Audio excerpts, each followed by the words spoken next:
Hoy vamos a tocar un tema que lo hablábamos fuera de aire y usted me decía lastimosamente cada vez se ve más seguido en el consultorio y es gente afectada en los ojos por distintas patologías y en este caso en particular por la diabetes, ¿no?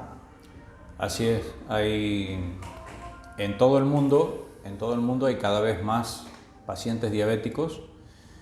La Organización Mundial de la Salud ya lo ha declarado como una pandemia. Siempre, de tanto en tanto, la Organización Mundial de la Salud hace un cálculo y dice, bueno, para el año tal se espera que va a haber tantos millones de diabéticos en el mundo. Y siempre ocurre que cuando se está llegando a ese año que predijo la Organización Mundial de la Salud, por ejemplo, 5 años antes de que se cumpla el tiempo, ya hay más diabéticos que los que se predecía para 5 años después, digamos, ¿no? Y eso se nota obviamente también en nuestro medio. Es una enfermedad que invade mucho, es muy invasiva, es muy agresiva, daña a todos los órganos del cuerpo. Así es. Y al ojo lo daña, pero en su estructura total, porque hay un mito, una creencia de que la diabetes puede afectar principalmente a la retina, pero todo el globo ocular se ve afectado por esta patología, ¿no? Sí, así es. Se puede hablar de paciente diabético y de ojo diabético, porque no solamente afecta la retina, que sería la pantalla del ojo donde se forma la imagen, la afectaría porque afecta los vasos sanguíneos de la retina, ¿no es cierto? Entonces, al afectar los vasos se lastiman en su capa interna, que es una capa que se llama el endotelio vascular. Esa capa se lastima en un primer periodo. En un segundo tiempo se afectan las otras células de las capas del vaso y se afectan las uniones que hay entre las células. Y eso hace que los vasos se rompan, que los vasos filtren suero, plasma y después terminan filtrando sangre también y se producen hemorragias. Por otro lado, se tapan también los vasos porque en los lugares del endotelio vascular, que es, como decíamos recién, es la capa interna de los vasos, ese endotelio, cuando se lastima por la hiperglucemia, por el aumento de la glucemia en sangre, en los lugares donde está lastimado ese endotelio se pegan las plaquetas y así se forma un trombo. Así es como nace el trombo.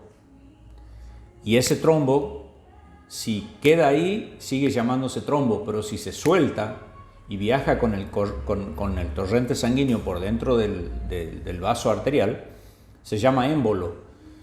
Y ese émbolo, cuando va pasando de mayor calibre a menor calibre de vasos sanguíneos, llega un momento en que se tranca en un vaso sanguíneo más pequeño que no puede pasar porque el émbolo es más grande que la luz del vaso.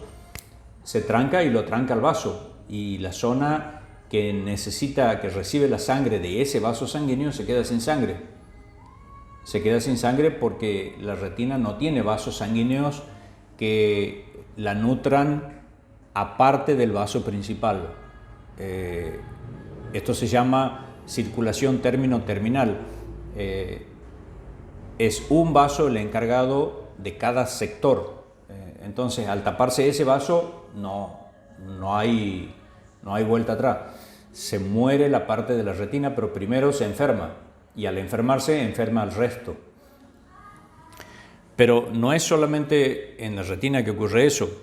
En el cristalino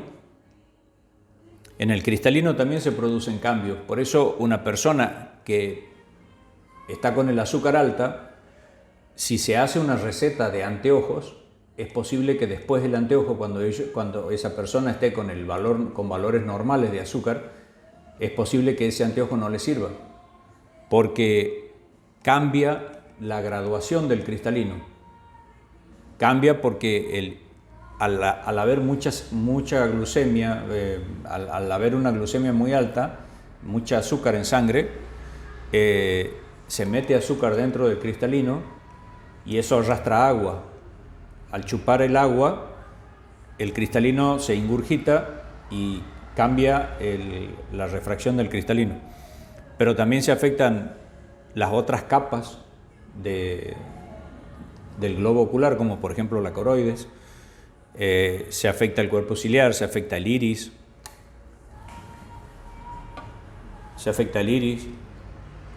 y se afecta la córnea. A tal punto se afecta que, como la córnea no recibe una buena cantidad de oxígeno y de nutrientes porque los vasos sanguíneos están tapados, o no funcionan correctamente. Claro, no funciona correctamente porque si bien la córnea no tiene vasos sanguíneos, porque la córnea es transparente y no tiene vasos sanguíneos, pero se nutre de los vasos sanguíneos que llegan hasta el limbo esclerocorneal, hasta este lugar. Los vasos sanguíneos llegan hasta acá, no entran en la córnea normalmente, excepto algunos casos patológicos, pero a partir de ahí llegan los nutrientes a la córnea.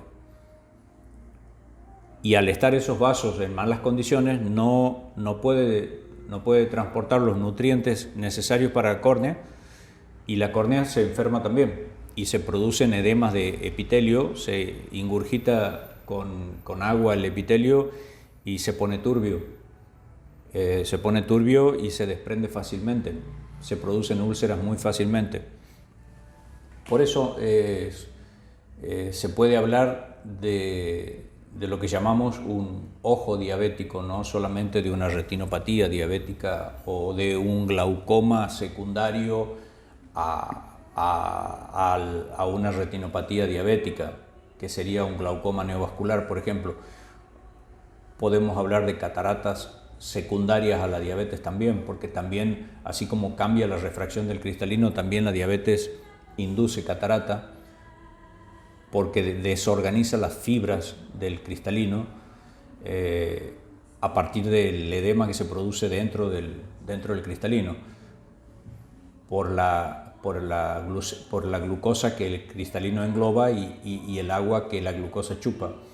Entonces afecta todo el globo ocular. ¿Se puede hablar de que la diabetes en este caso sería el primer eslabón de una cadena que lastimosamente puede desembocar en la ceguera de una persona y en otros problemas de salud, ¿no?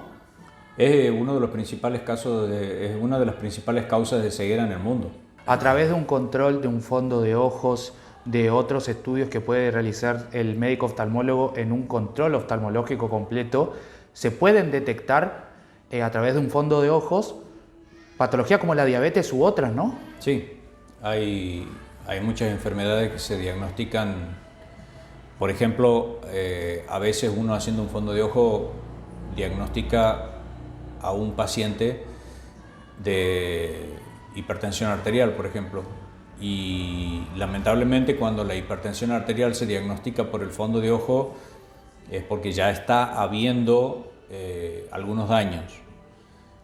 A veces, la mayoría de las veces, se lo ve con daños menores, pero hay veces que también se encuentran daños mayores.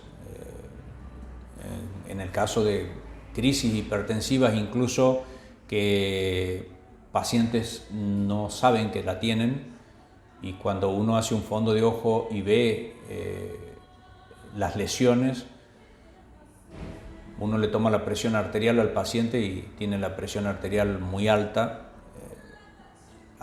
Hay casos, he tenido casos de crisis hipertensivas diagnosticadas acá en el consultorio haciendo un fondo de ojo, y el paciente no sabía que la tenía. Y cuando se lo detecta, ¿es necesario realizar un trabajo interdisciplinario con profesionales de la medicina, pero de distintas áreas, ¿no? Sí, totalmente. Oftalmólogo, diabetólogo, nutricionista, clínico. Totalmente, totalmente.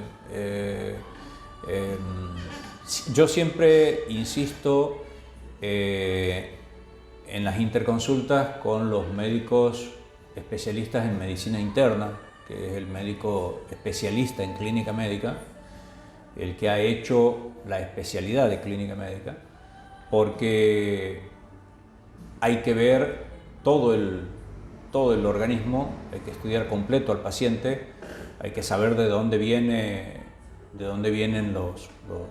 dónde nacen los problemas y qué otras cosas puede tener asociadas, ¿no? Entonces, como decís vos, se hace un trabajo multidisciplinario.